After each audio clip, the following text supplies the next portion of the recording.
Chapter 2. For the first time I have looked back and read these notes. They appall me. From the way I've been talking, anyone would think that H's death matters chiefly for its effect on myself. Her point of view seems to have dropped out of sight. Have I forgotten the moment of bitterness, when she cried out, and there was so much to live for, happiness, and not to come to her early in life? 1,000 years of it would have not made her blasé. Her palate for all the joys of sense and intellect and spirit was fresh and unspoiled. Nothing would have been wasted on her. She liked more things and liked more than anyone I've known. A noble hunger, long unsatisfied, met at last its proper food, and almost instantly the food was snatched away. Fate, or whatever it is, delights to produce a great capacity and then frustrate it. Beethoven went deaf, by our standards a mean joke, the monkey trick of a spiteful imbecile. I must think more about H and less about myself. Yes, that sounds very well, but there's a snag. I am thinking about her nearly always, thinking of the H facts, real words, looks, laughs, and actions of hers, but it is my own mind that selects and groups them. Already less than a month after her death, I can feel the slow, insidious beginning of a process that will make the H. I think of it into a more and a more imaginary woman. I founded on fact, no doubt. I should put in nothing fictitious, or I hope I shan't. But won't the composition inevitably become more and more my own? The reality is no longer there to check me, to pull me up short as the real H so often did, so unexpectedly, but by being so thoroughly herself and not me. The most precious gift the marriage gave me was its constant impact of something very close and intimate, yet all the time unmistakably other, resistant, in a word, real. Is all that work to be undone? Is what I shall still call H to sink back horribly into being not more much than one of my own bachelor pipe dreams? Oh, my dear, come back for one moment and drive that miserable phantom away. Oh God, why did you take such trouble to force this creature out of its shell, if it is now doomed to crawl back, to be sucked back into it? Today I've met a man I haven't seen for 10 years, and all that time I thought I was remembering him well. How he looked and spoke, and the sort of things he said. The first 5 minutes of the real man shattered the image completely. Not that he had changed, on the contrary, I kept on thinking, yes, of course, I'd forgotten that he thought that, or disliked this, or knew so-and-so, or jerked his head back that way. I'd known all these things once, and I recognized them the moment I met them again, but they had all faded out of my mental picture of him, and when they were all replaced by his actual presence, the total effect was quite astonishingly different from the image I had carried about with me for those 10 years. How can I hope that this will not happen to my memory of H? It is not happening already, slowly, quietly, like snowflakes, like the small flakes that come when it is going to snow all night. Little flakes of me, my impressions, my selections, are settling down on the image of her. The real shape will be quite hidden. In the end, 10 minutes, 10 seconds of the real H would correct all this. And yet even those 10 seconds were allowed me. 1 second later, the little flakes would begin to fall again. The rough, sharp, cleansing tang of the otherness is gone. What pitiable cant to say! She will live forever in my memory. Live? That is exactly what she won't do. You might as well think that the old Egyptians, that you can keep the dead by embalming them. Will nothing persuade us they are gone? What's left? A corpse, a memory, and in some versions a ghost, or mockeries or horrors. 3 more ways of spelling the word dead. It was H I love, as if I wanted to fall in love with my memory of her, an image in my own mind. It would be a sort of incest. I remember being rather horrified one summer morning, long ago, when a burly, cheerful labouring man, carrying a hoe and a watering pot, came into our churchyard, and as he pulled the gate behind him, shouted over his shoulder to 2 friends, "See you later, I'm just going to visit Mum." He meant he was going to weed and water and generally tidy up her grave. It horrified me because this mode of sentiment, all this churchyard stuff, was and is simply hateful, even inconceivable to me. But in the light of my recent thoughts, I am beginning to wonder whether, if one could take that man's lines, I can't. There isn't a good deal to be said for it. A 6-by-3-foot flower bed had become Mum. That was his symbol for her, his link with her. Caring for it was visiting her. May this not be in one way better than preserving and caressing an image in one's own memory? The grave and the image are equally links with the irrecoverable and symbols for the unimaginable, but the image has the added disadvantage that it will do whatever you want. It will smile or frown, be tender, gay, ribald, or argumentative, just as your mood demands. It is a puppet of which you hold the strings, not yet, of course, the reality is still too fresh.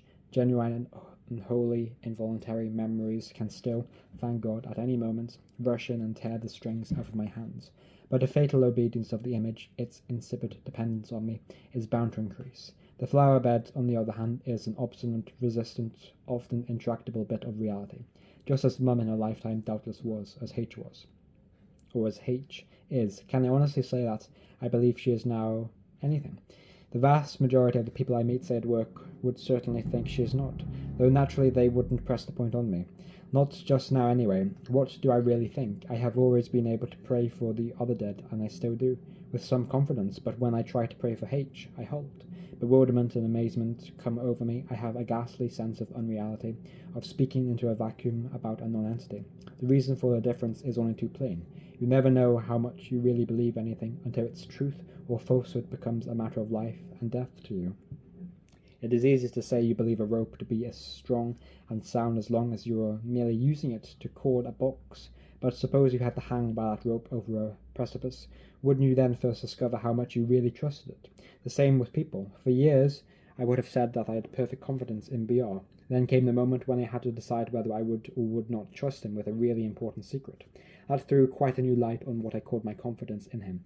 I discovered that there was no such thing. Only a real risk tests the reality of a belief. Apparently the faith I thought it faith which enables me to pray for the other dead has seemed strong only because I have never really cared, not desperately, whether they existed or not. Yet I thought I did. But there are other difficulties. Where is she now? That is, in what place is she at the present time? But if H is not a body, and the body I loved is certainly no longer she is in no place at all, and the present time is a date or point in our time series. It is as if she were on a journey without me, and I said, looking at my watch, I wonder is she at Euston now? But unless she is proceeding at 60 seconds a minute along this same timeline that all we living people travel by, what does now mean? If the dead are not in time, or not in a sort of time, is there any clear difference, when we speak of them, between was and is and will be? Kind people have said to me, she is with God. In one sense that is most certain. She is like God, incomprehensible and unimaginable. But I find that this question, however important it may be in itself, is not after all very important in relation to grief. Suppose that the earthly lives she and I shared for a few years are in reality only the basis for, or prelude to, or earthly appearance of, two unimaginable, supercosmic, eternal somethings. Those somethings could be pictured as spheres or globes, where the plane of nature cuts through them, that is, in earthly life. They appear as two circles. Circles or slices of spheres. Two circles are touched, but those two circles above all the point at which they touched are the very thing I am mourning for, homesick for, famished for.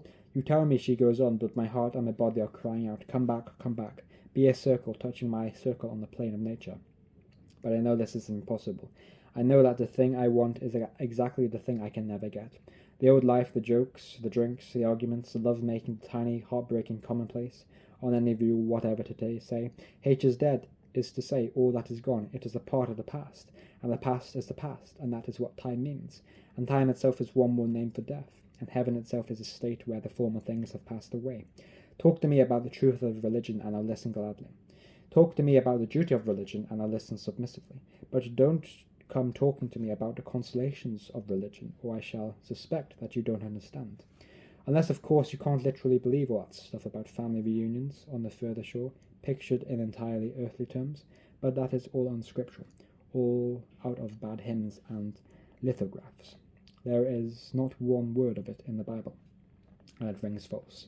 We know it couldn't be like that. Reality never repeats. The exact same thing is never taken away and given back. How well the spiritualists bait their hook. Things on this side are not so different after all. There are cigars in heaven, for that is what we should all like, the happy past restored. And that is what I cry out for, with mad midnight endearments and entreaties spoken into the empty air. And poor C quotes to me, do not mourn like those that have no hope. It astonishes me the way we are invited to apply to ourselves words so obviously addressed to our betters. What St. Paul says can comfort only those who love God better than the dead, and the dead better than themselves. If a mother is mourning not for what she has lost, but what her dead child has lost, it is a comfort to believe that the child has not lost the end for which it was created, and it is a comfort to believe that she herself, in losing her chief or only natural happiness, has not lost the greater thing, that she may still hope to glorify God and enjoy him forever. A comfort to the God-aimed eternal spirit within her, but not to her motherhood. The specifically maternal happiness must be written off. Never in any place or time will she have her son on her knees, or bathe him, or tell him a story, or plan him for his future, or see her grandchild. They tell me H is happy now. They tell me she is at peace. What makes them so sure of this? I don't mean that I fear the worst of all. Nearly her last words were, I am at peace with God. She had not always been, and she never lied. And she wasn't easily deceived, least of all in her own favour. I don't mean that, but why are they so sure that all anguish ends with death? More than half the Christian world and millions in the East believe otherwise. How do they know she's at rest? Why should the separation, if nothing else, which so agonizes a lover who is left behind, be painless to the lover who departs? Because she is in God's hands. But if so, she was in God's hands all the time, and I have seen what they did to her here. Did they suddenly become gentler to us the moment we are out of the body? And if so, why? If God's goodness is inconsistent with hurting us, then either God is not good or there is no good. For in the only life we know, he hurts us beyond our worst fears. Okay, if it is consistent with hurting us, then he may hurt us after death as unendurably as before it. Sometimes it is hard not to say, God forgive God. Sometimes it is hard to say so much, but if our faith is true, he didn't. He crucified him. God, come, what do we gain by evasions? We are under the harrow and can't escape. Reality looked at steadily is unbearable, and how or why did such a reality blossom or fester here and there into the terrible phenomenon called consciousness? Why did it produce things that, like us, who can see it and seeing it recoil in loathing, who stranger still wants to see it and take pains to find it out, even when no need compels them, and even though the sight of it makes an incurable ulcer in their hearts? People like H herself, who would have truth at any price. If H is not, then she never was. I mistook a cloud of atoms for a person. There aren't and never were any people. Death only reveals the vacuity that was always there. What we call a living are simply those who have not been unmasked, all equally bankrupt, and some not yet declared. But this must be nonsense. Vacuity revealed to whom? Bankruptcy declared to whom? To other boxes of fireworks or clouds of atoms I will never believe. More strictly, I can't believe that one set of physical events could be or make a mistake about other sets. No, my real fear is not of materialism. If it were true, we of what we mistake for we could get from under the harrow. An overdose of sleeping pills would do it. I am more afraid that we are really rats in a trap, or worse still, rats in a laboratory. Someone said, I believe God always geometrizes. Supposing the truth were God always vivisects. Sooner or later I must face the question in plain language. What reason have we, except our own desperate wishes, to believe that God is, by any standard we can conceive, good? Doesn't all the prima facie evidences suggest exactly the opposite? What have we to set against it? We set Christ against it, but how if he were mistaken? Almost his last words may have a perfectly clear meaning. He had found that the being he called Father was horribly and infinitely different from what he had supposed. The trap so long and carefully prepared and so subtly baited was at last sprung on the cross. The vile practical joke had succeeded. What chokes every prayer and every hope is the memory of all the prayers H and I offered with all the false hopes we had, not hopes raised merely by our own wishful thinking, hopes encouraged, even forced upon us by false diagnoses, by X-ray photographs, by strange remissions, by one temporary recovery that might have ranked as a miracle. Step by step we were led up the garden path. Time after time, when he seemed almost gracious, he was really preparing the next torture. I wrote it last night. It was a yell rather than a thought. Let me try it over again. Is it rational to believe in a bad God? Anyway, in a God so bad as all that, the cosmic sadist, the spiteful imbecile. I think it is, if nothing else, too anthropomorphic. When you come to think of it, it is far more anthropomorphic than picturing him as a grave old king with a long beard. That image is a Jungian archetype. It links God with all the wise old kings in fairy tales, with prophets, sages, mechanicians. Though it is formally the picture of a man, it suggests something more than humanity. At the very least, it gets in the idea of something older than yourself, something that knows more, something you can't fathom. It preserves a mystery, therefore room for hope, therefore room for dread, or all that needn't be fear or mischief from a spiteful potentate. but the picture I was building up last night is simply the picture of a man like S.C., who used to sit next to me at dinner and tell me what he'd been doing to the cats that afternoon. Now, a being like S.C., however magnified, couldn't invent or create or govern anything. He would set traps and try to bait them, but he'd never have thought of baits like love, of laughter, or daffodils, or a frosty sunset. He'd make our universe. He couldn't make a joke or a bow or an apology or a friend. Or could one seriously introduce the idea of a bad God, as it were by the back door, through a sort of extreme Calvinism?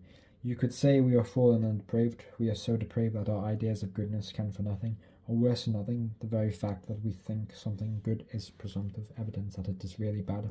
Now God has in fact our worst fears are true. All the characteristics we regard as bad, unreasonableness, vanity, vindictiveness, injustice, cruelty, but all these blacks, as they seem to us, are really whites. It's only our depravity that makes them look black to us. And so what? This, for all practical and speculative purposes, sponges God off the slate. The word good applied to him becomes meaningless, like abracadabra. We have no motive for obeying him, not even fear. It is true that we have his threats and promises, but why should we believe them? If cruelty is from his point of view, telling lies may be good, even if they are true. What then? If his ideas of good are so very different from ours, what he calls heaven might well be what we should call hell, and vice versa. Finally, if reality is at its very root is so meaningless to us, or putting it the other way, if we are such total imbeciles, what is the point of trying to think about God or about anything else? This knot comes undone when you try to pull it tight. Why do I make room in my mind for such filth and nonsense? Do I hope that feeling disguises itself as thought? I shall feel less. Aren't all these notes the senseless breathings of a man who won't accept the fact that there is nothing we can do with suffering except to suffer it? Who still thinks there is some device, if only he could find it, which will make pain not to be pain? It doesn't really matter whether you could grip the arms of the dentist's chair or let your hands lie in your lap. The drill drills on, and grief still feels like fear, perhaps more strictly like suspense, or like waiting, just hanging about waiting for something to happen. It gives life a permanently provisional feeling. It doesn't seem worth starting anything. I can't settle down. I yawn, I fidget, I smoke too much. Up till this, I always had too little time. Now there is nothing but time, almost pure time, empty successiveness. One flesh, or if you prefer, one ship. The starboard engine has gone. I, the port engine, must chug along somehow till we make harbour, or rather till the journey ends. How can I assume a harbour? A lee shore, more likely, a black night, a deafening gale, breakers ahead, and any lights shown from a land probably being waved by wreckers. Such was H's landfall. Such was my mother's. I say their landfalls, not their arrivals.